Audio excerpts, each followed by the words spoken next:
First off, I'm a Bears fan, and I love Justin Fields. He has repped the city of Chicago well from his very first day here, ever since the Bears drafted him in 2021.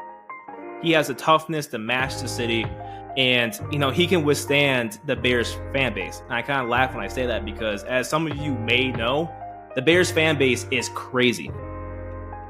And, he kind of brought just a lot of joy and hope back to a franchise that was just starving for something, right? We were dealing with passing up on Patrick Mahomes for Mitchell Trubisky.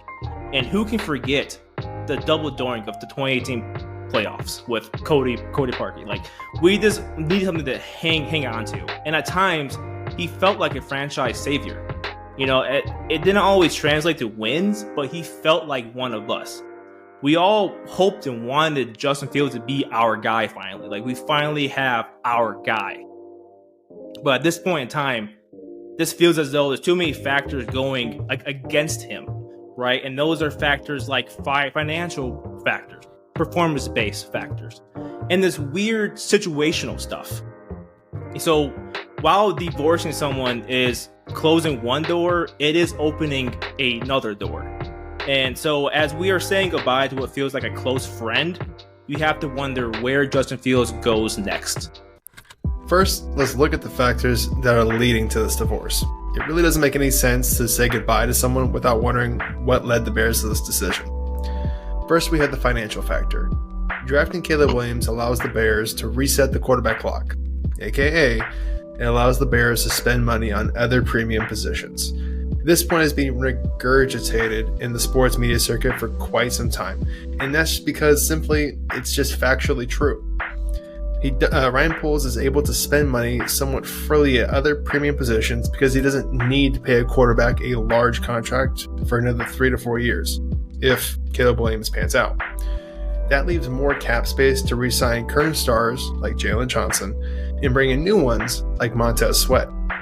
Fields' next destination should be a spot that has a solid roster with young talent and just needs a quarterback like him to put them over the top. Next, we have the performance-based factor. Justin Fields has not shown that he can be a franchise guy yet. And at this point, that is unlikely to happen going into year 4. Yes, we say all the time as Bears fans, he did face some roadblocks. I don't think many people will argue with that. He got the short end of the stick. He really did. For example, he had multiple play callers in his rookie year. Not to mention that he had a lame duck head coach too. So going into his second year, he had a brand new coaching staff, and the Bears are going through a complete gut job of a rebuild. He really had no one around him. Like, we would wake up on Sundays just being like, yeah, we're going to lose by 20 points, but at least Justin Fields is playing today. And then finally, go into his third season, right? After having 2 crappy years, his third season is supposed to be the make it or break it year for him. And at the first 3 weeks of the season, it almost seemed as though the coaching staff was going against him, which he kind of alluded in a press conference in the early stages of the season. So he definitely got the short end of the stick here. It has not been fair for him.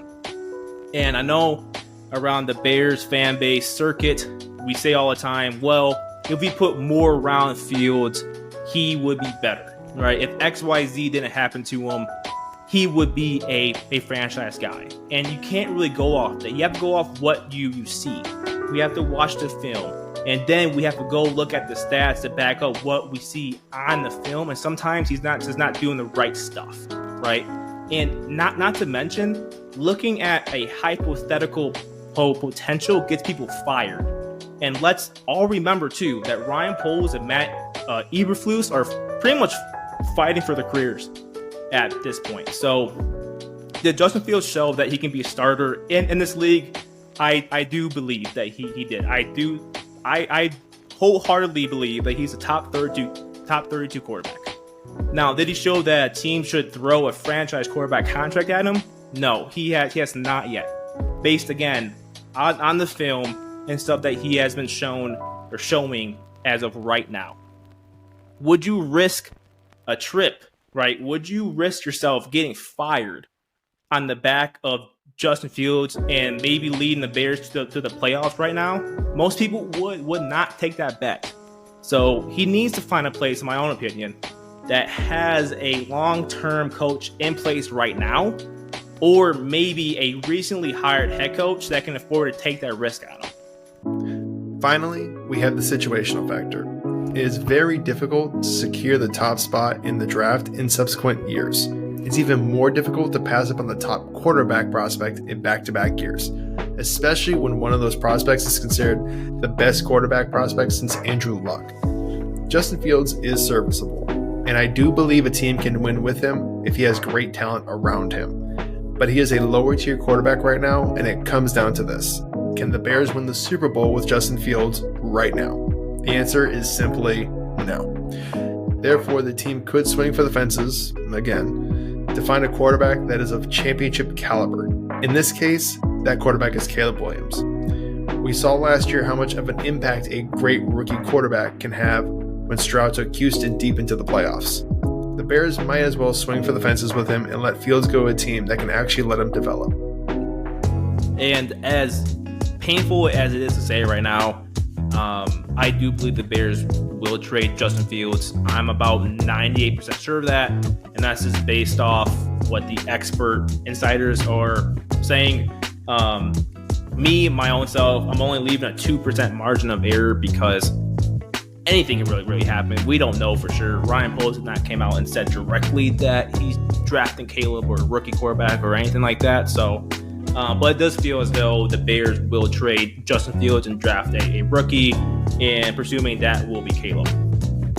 And again, like, people have kind of brought up, like, what about this notion of keeping Fields and Caleb on the roster on the same team in 2024?